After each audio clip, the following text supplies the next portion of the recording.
بہرحال شب جمعہ ہے، وہ خدا ہمیں توفیق دے کہ ہم کربلا پہنچیں، واقعاً اصل کربلا پہنچیں کہ جہاں اپنے وجود کو قربان کر کے پہنچنا پڑتا ہے۔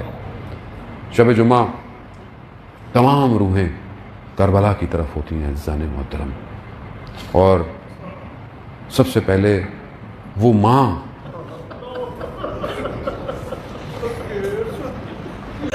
ماں ہر شب جمعہ جو کربلا جاتی ہے اور اپنے فرزند کو دیکھتی ہے۔ اللہ اکبر۔ عزیزان محترم، بہرحال وقت کافی گزر گیا، شب جمعہ بھی ہے اور دلوں کو روانہ کریں کربلا۔ آپ جانتے ہیں کہ جب کربلا انسان جاتا ہے، اور علماء بھی بیان کرتے ہیں کہ پہلے جب جاؤ تو پہلے غازی عباس کے حرم جاؤ، پھر اجازت لو، پھر امام حسین کی زیارت کرو۔ کیوں؟ کیونکہ عباس علمدار ہے، عباس لشکر کا سردار ہے۔ آیت اللہ قاضی بھی یہ کہتے تھے کہ پہلے حضرت عباس سے اجازت لیا کرو، پھر امام کے پاس جاؤ، ایسے نہیں جاؤ۔ اللہ، کیا کیا حضرت عباس نے ایسا کہ خود ائمہ حضرت عباس کی تعریف کرتے ہیں۔ وقت نہیں ہے میرے پاس، اگر کل ہوا تو میں اس کو بیان کروں گا۔ آیت اللہ شمس الدین بیان کرتے ہیں کہ ایک عالم دین رات کو کربلا پہنچے، حضرت عباس کے حرم گئے تو دروازہ بند ہو گیا تھا، جا کر سو گئے۔ خواب میں کیا دیکھا کہ امام حسین کا حرم ہے اور رسول خدا اور امیر المومنین علیہ السلام تشریف رکھتے ہیں۔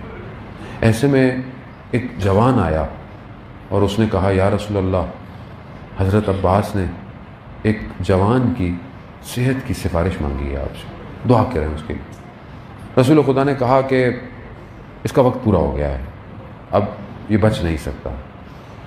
وہ کہتا ہے کہ میں نے عالم دین، میں نے خواب میں پھر دیکھا کہ وہ جوان دوبارہ آیا اور رسول خدا سے کہا، یا رسول اللہ، غازی عباس نے دوبارہ آپ سے درخواست کی ہے کہ آپ اس کی شفاعت کر دیں، اس کے لیے صحت کے لیے اسے خدا کی بارگاہ سے صحت دلا دیں۔ رسول خدا نے کہا کہ مشکل ہے، اس کا وقت پورا ہو گیا۔ تیسری دفعہ وہ عالم دین کہتے ہیں، میں نے دیکھا غازی عباس خود تشریف لے آئے۔ کہا کس حالت میں؟ کہا دونوں بازو قلم ہوئے ہیں، آنکھ میں تیر لگا ہوا ہے، اور اسی حالت میں کہا، یا رسول اللہ، خدا نے میرا نام باب الحوائج کیوں میں حاجتوں کا دروازہ ہوں؟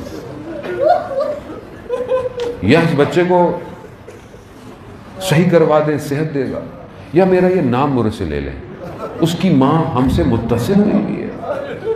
یہ عالم دین کہتے ہیں میں اٹھا، اور رسول خدا نے کہتے خواب میں کہا کہ اے علی، میں دعا کرتا ہوں، آپ اس میں آمین کہیں، اور خدا کی بارگاہ میں دعا کی۔ کہتا ہے میں اٹھا، اٹھ کر میں بھاگا، میں حرم گیا، میں نے خادم کو دیکھا۔ خادم پوچھا کہ یہ بتا حرم میں کوئی ہے؟ کہا کوئی نہیں ہے۔ کہا نہیں، کوئی تو ہوگا۔ کہاں؟ یہ جو نجف کا بڑا قبیلہ ہے نا، اس کا ایک ہی فرزند ہے، اس کی ماں رات سے حضرت عباس کے ذریعے میں بیٹھی ہوئی ہے۔ میں نے کہا دروازہ کھولو۔ کہتا میں اندر گیا اور میں نے اس خاتون سے کہا، اے بی بی جا، عباس نے تجھے تیرا بیٹا دلا دیا۔ اللہ، یا غازی عباس۔ ارے ہم بھی خطا کار ہیں، گناہ گار ہیں، بیمار ہیں بہت سارے لوگ، حاجتیں لے کر آپ ہی کے دروازے پر آئے ہیں۔ کس کے پاس؟ باب الحوائج ہیں آپ کو تو دعائیں مانگی گئیں، آپ کے لیے تو امام علی نے کتنی دعائیں مانگی، کہاں کہاں سے جو ہے وہ آپ پیدا ہوئے۔ ہاں عزیزان محترم، عباس نام ایسا ہے کہ جس کی وجہ سے اہل حرم کو بڑا سکون تھا۔ بس یہ تو تصور کرنے والی بات ہے نا صاحب، کہ وہ بہنیں جنہیں پتا ہو عباس جیسا بھائی ہے وہ، تو ان کے ذہن میں کبھی تصور ہی نہیں تھا کہ ہاتھوں میں رسیاں بندھیں گی، بازاروں میں پھرایا جائے گا، کبھی سوچا ہی نہیں تھا عباس کی بہنوں نے۔ ہاں دادا، لیکن روز عاشورہ آئی، آپ سنتے رہتے ہیں، بہرحال میں زیادہ آپ کو مزاحم نہیں ہوں گا، بس آنکھیں آپ کی نم ہو گئیں، آپ نے گریہ کر لیا، خدا قبول کر لے۔ روز عاشورہ آئی، ایک ایک کر کر چلے گئے، ایک ایک کر کر جانے لگے۔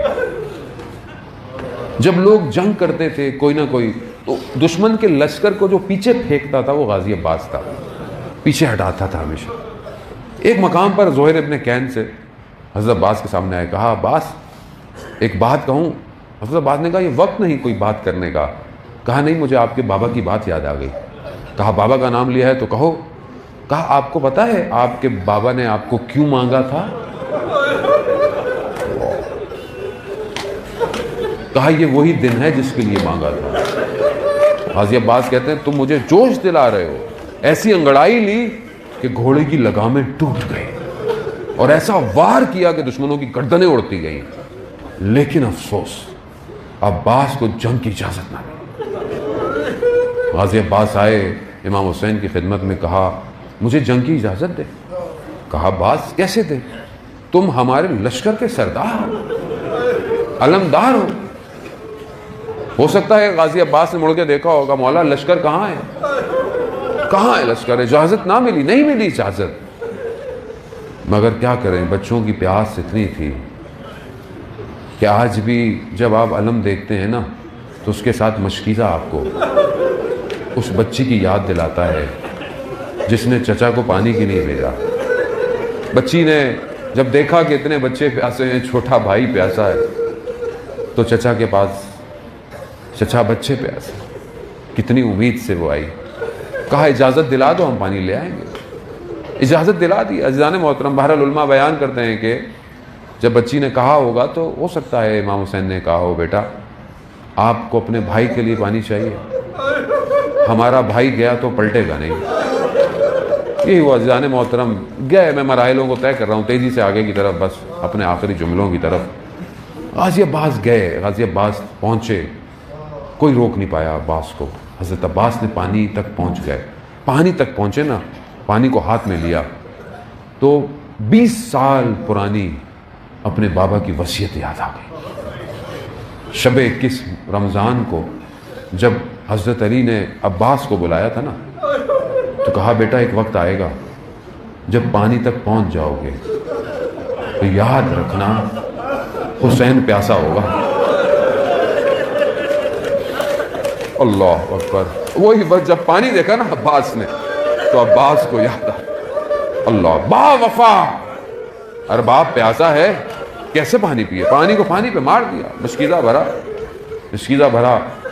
اب مقصد کیا ہے؟ یہ پانی پہنچ جائے خیموں تک. اب یہ مشکیزہ جو ہے وہ امید ہے، مشکیزہ پانی تک. بڑے آگے دشمن نے کوشش کی روکنے کی. دایاں بازو شہید ہوا، بایاں بازو شہید ہوا. میں نے پڑھ لیا، آپ نے سن لیا. اللہ اللہ. علم کو بھی بڑھا ہوا ہے، مشکیزے کو بھی سنبھالا ہوا ہے، اور خیموں کی طرف بڑھے جا رہے ہیں، بڑھے جا رہے ہیں، بڑھے جا رہے ہیں. مقتل کہتا ہے اٹھ اٹھ کے دیکھتے رہے عباس خیمے کتنے فاصلے پر ہیں. کیوں؟ اس کو پہنچانا ہے پانی کو. با وفا ہے نا، وفا ہے، وفادار کرنی ہے. دشمن نے کہا یہ کون سی طاقت ہے جو عباس کو روک نہیں پا رہی؟ ایک نے کہا یہ مشکیزہ ہے. تیر کھینچا، مشکیزے کو نہیں، عباس کی امیدوں پہ پانی پھر گیا. مشکیزے جیسے ہی پانی بہا، گھوڑا بھی با وفا تھا، اس نے رخ موڑ لیا، رخ موڑ لیا. اسی عالم میں ایک لعین نے تیر جو آنکھ میں مارا. اللہ اکبر. سن سکیں گے عزیزان محترم؟ آپ سنتے رہتے ہیں جب آپ کہیں جا رہے ہو نا تیزی سے اور آنکھ میں کچھ آئے تو کیا کرتے ہیں؟ ہاتھ سے ہٹاتے ہیں. اللہ اکبر. اللہ کیسے نکالے؟ ابھی اسی عالم میں تھے کہ ایک گرز لگا اور میرا مولا زین سے زمین میں کیسے آیا؟ جب کوئی اوپر سے آتا ہے نا تو ہاتھوں کے سہارے رکتا ہے. اللہ اللہ. کیسے آئی یہ کمائی ام البنین کی، کیسے آئی یہ کمائی زمین پر. اللہ اکبر. جب وہ وقت آیا تو میرا چوتھا امام کہتا ہے کہ میں نے اپنے بابا کو دیکھا کہ جب میرے چچا عباس گرے نا تو میرے بابا نے کمر پکڑی ہے. کہا انکسر ظہر، میری کمر ٹوٹ گئی. اللہ. عباس کا گرنا تھا، امام حسین کی کمر ٹوٹ گئی. اب کس طرح امام نے اپنے آپ کو حضرت عباس کے بدن پہ پہنچایا؟ عزیزان محترم، جب کوئی اور گرتا تھا نا تو امام حسین مستقیم آتے تھے. کیوں؟ کیونکہ خیموں کی حفاظت عباس کرتا تھا. اب ایک نگاہ خیموں پر ایک نگاہ عباس کے بدن پر، پہنچ گئے، بس میں چند جملے التماس سے دعا۔ امام حسین نے اپنے بھائی کے سر کو اپنے زانوں پہ رکھا، اللہ اکبر، خون کو صاف کیا، آپس میں تکلم شروع ہوا۔ درخواست ہی کر سکتا تھا نا، ہمیشہ کبھی بھائی نہیں کہا امام حسین، مولا کہا ہے، مولا سے درخواست ہی کر سکتے تھے۔ کیا درخواست ہے؟ علماء کہتے ہیں کہ مولا سے درخواست کہ میرے بدن کو یہی چھوڑ دیجیے گا، میرے بدن کو، آپ جانتے ہیں نا سارے بدن گنج شہداء میں دفن ہے، غازی عباس کا نہیں ہے۔ حضرت حر کا بدن ان کے قبیلے والے لے گئے تھے آگے، یہ وہ بدن ہے وہیں رہا جہاں گرا۔ کیوں؟ علماء کہتے ہیں کیوں حضرت عباس نے ایسا کہا کہ میرے بدن کو خیموں میں مت لے کے جائیے؟ کہا کہ کیونکہ عباس با وفا ہے، بغیر پانی کے بدن بھی نہیں جانا چاہتا۔ مگر کہتے ہیں کہ علامہ بیان کرتے ہیں نہیں، کوئی اور وجہ تھی۔ کہا کیا؟ کہا عباس جانتا ہے نا اپنے مولا کو۔ کیوں؟ کہا 3 دن کا بھوکا پیاسا ہے، صبح سے لاشوں کو لے کر آ رہا ہے، اب میں اپنے بدن کو کیسے لے کر جائے؟ کہا یہیں چھوڑ دو۔ اب علم اٹھایا میرے مولا نے، خیموں کی طرف رخ کیا۔ اب بچے امید سے ہیں کہ چچا عباس پانی لائیں گے۔ اب بچی دیکھ رہی ہے، جیسے ہی پہنچا دیکھا علم تو بابا کے ہاتھ میں ہے۔ کہا بابا جان، چچا عباس۔ کہا بیٹا وہ وہی نہر کنارے رہ گئے۔